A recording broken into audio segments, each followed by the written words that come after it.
These are my ends. They're my pride and joy. Why, you ask? Because they're my ancestors. Without them, there'll be no this. So many people are convinced that their hair doesn't grow, or it grows really slow. But 90% of the time, it's an illusion.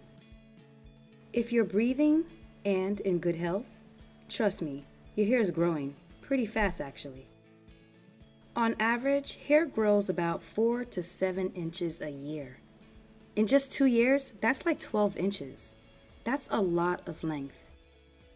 But if you don't go out of your way to care for your ends, it can feel like your hair is not growing. But in reality, your ends are just breaking faster than your new growth is growing. Of course, there are things you can do to temporarily boost growth and help your follicles push out thicker and stronger hair strands.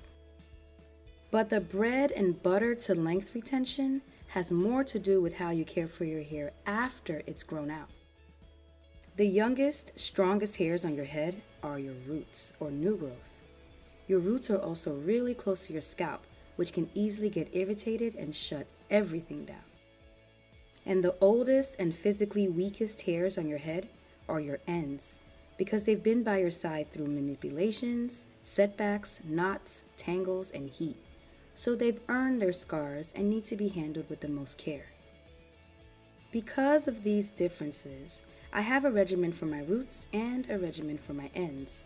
So every time I handle my hair, I automatically treat and handle these two sections differently. That sometimes means adding tension to my roots and no tension to my ends, or twisting my roots and coiling my ends, or using heat on my roots and only cool blast my ends. It's all based on what I'm doing.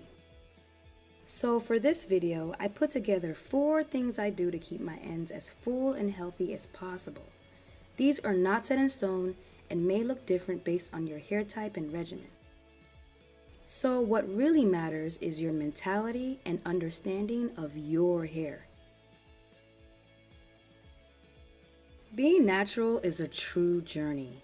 Over the years, as my hair grew out, it changed. I started to notice that every time I wear my hair in a shrunken state, I would experience tons of breakage and get thousands of single strand knots all over, but mainly on my ends. These motherfuckers set me back for like a year. So if this sounds like you, I think it's important for me to show you exactly what's going on. Let's pretend this is a section of your hair. When it's wet, the water weighs it down and on a microscopic level reduces the friction between each hair strand, like a protective coat. Even with products, water evaporates and as your hair dries, it shrinks. On the surface, it looks like all your hair strands are shrinking together at the same rate. But if you take a closer look, each hair strand is shrinking at different rates. Each bend and twist acts like a spring going in different directions. And as they shrink, they wrap around each other, knot up, and create friction and tangles. This is more dramatic for hair types like mine. At this stage of my journey, in order to retain length, I found that keeping my hair stretched solves this problem. So if you're overwhelmed with knots and you're having a hard time retaining length, try stretching your hair. That should do the trick. Below are links to videos where I show you my complete heat and stretch regimen with tons of detail.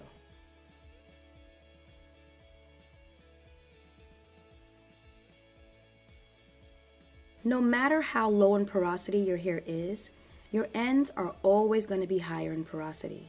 So they have a harder time holding on to moisture and they dry out fast. And when they're dry, they chip off little by little. By the time you notice it, it can feel like your hair got shorter. So keeping your ends moisturized and lubricated is very important for length retention. The goal is to stay ahead of the dryness. Don't wait for them to dry out before moisturizing them. Moisturize your ends before they dry out. I make it a habit to check my ends every couple of days or so to make sure they're not dry.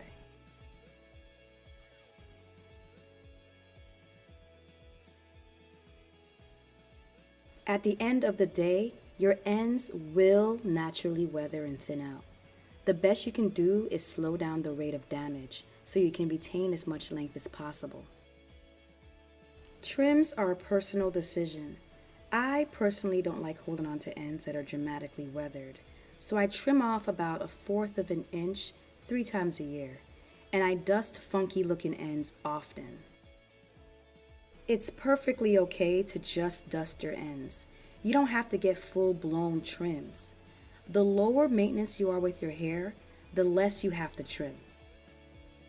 Below are links to videos where I go over split ends in more detail and why our ends have a different texture than the rest of our hair.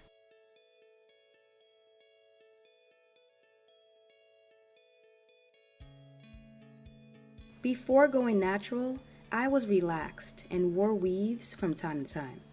Being gentle with my hair was not a priority. Now that I'm natural, through trial and error, I've learned that less is more. It took me some time to unlearn and relearn how to handle my hair. And to be honest, it's made a huge difference. You can stretch your hair, keep your ends moisturized, get trims all you want, but the fact remains the same. Your ends are fragile and will thin all the way out if you're heavy-handed or mess with them too much. What helped me the most is to think of my ends as a separate section from the rest of my hair. So every time I handle my hair, I automatically think of my ends as a separate fragile object. Because of that, I either skip my ends or deliberately handle them with more care.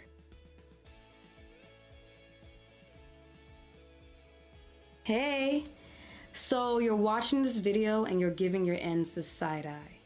But if length retention is important to you, you don't have to run out and get a haircut. If you want to get to a place where your ends are full and healthy, the first thing to do is to identify and stop whatever caused them to get damaged in the first place. Then use these tips to come up with a game plan that preserves your ends.